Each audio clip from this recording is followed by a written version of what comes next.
The smell of burning metal filled the air, acrid and sharp. Alira gasped, clutching her wounded side as she stumbled through the wreckage of the starship. The once proud Kairin cruiser, Elysian Wind, now lay in smoldering ruins on the barren surface of Zephyrus 4, a wasteland world known for its toxic storms and ruthless scavengers. Her sleek, azure-hued skin shimmered faintly in the dim light, the bioluminescence of her people flickering erratically, a sign of distress.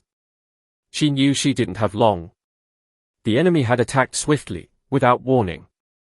The Kairin High Council had boasted of their empire's superiority, yet in the end, their advanced technology had failed them. Her people, those who considered themselves above all others, had abandoned her in their retreat. Everyone had left. Except for one. Alira heard the crunch of boots on the wreckage and tensed. A silhouette emerged from the smoke, a tall, broad-shouldered figure clad in battle-worn armor. Human. Commander Erik Cole. Her heart pounded. Humans were supposed to be beneath the Kairin, nothing more than stubborn, primitive creatures. Yet Erik stood before her, his weapon lowered, concern etched on his rugged features. "You're alive," he said, his deep voice carrying over the wind. Alira narrowed her eyes. "Why are you here?" "Because you're still here." He knelt beside her, scanning her injuries. "I saw them leave. They didn't even look back." Alira's jaw tightened. Shame and anger twisted in her gut. They had to escape. They could have taken you. She had no answer. Instead, she hissed in pain as he pressed a med-gel pack against her wound. The nanobots in the gel would slow the bleeding, but without proper care, she wouldn't last long. "You need to move," Erik said. "The scavengers will be here soon." Alira hesitated.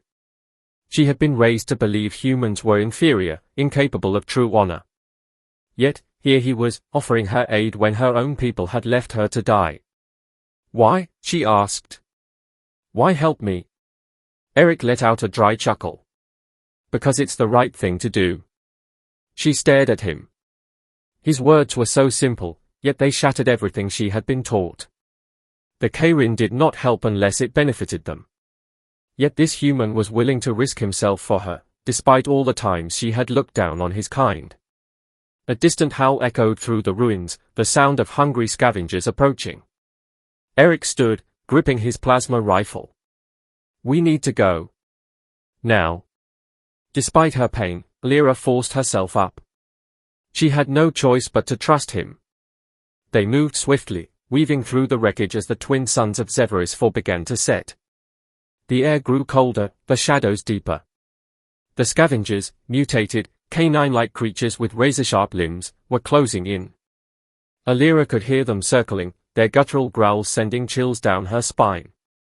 Erik motioned for her to climb a jagged rock formation, giving them a vantage point. As they reached the top, he tossed her a spare sidearm. "Ever used one of these?" Alira frowned, gripping the human weapon. It was heavier than Kairin firearms, less elegant, more brutal. But it would do. "I know how to shoot." "Good." Erik knelt beside her, rifle steady. "Because here they come." From the darkness, the scavengers emerged, 6 of them, their glowing red eyes locking onto the wounded alien and her human companion. They didn't hesitate. They charged. Erik fired first, precise shots cutting through the creatures, but they were fast. Too fast. Alira squeezed the trigger, her shot going wide before she adjusted her aim. The next one hit true, dropping one of the beasts.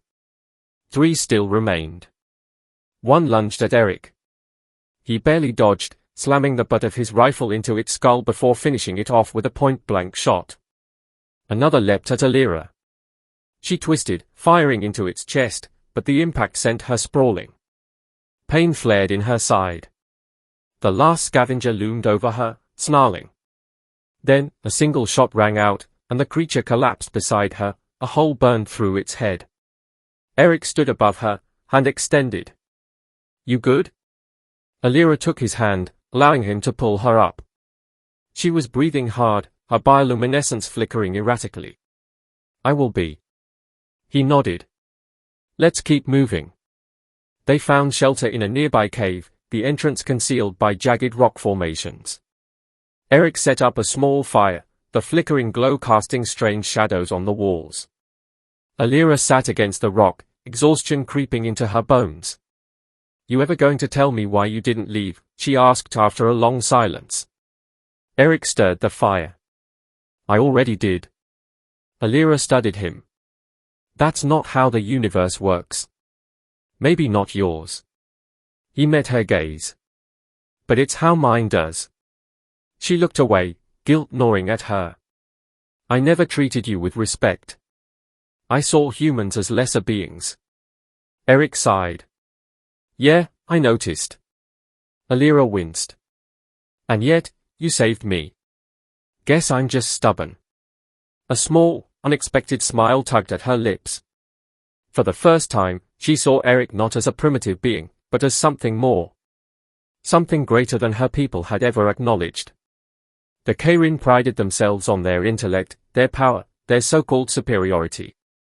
Yet they had abandoned one of their own without hesitation. And a human, a species they dismissed, had stayed. The realization shook her more than the crash, more than the battle. "Maybe," she said softly, "humans aren't so primitive after all." Erik chuckled. "Don't tell your High Council that. I kind of like being underestimated." Alira smirked, but her expression grew serious. "We won't survive here for long." "I know." He pulled a small communicator from his pack. "Distress beacon.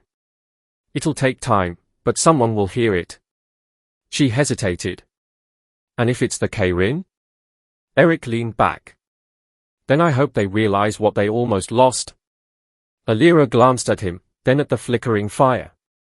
She had always believed that strength was defined by power, by superiority.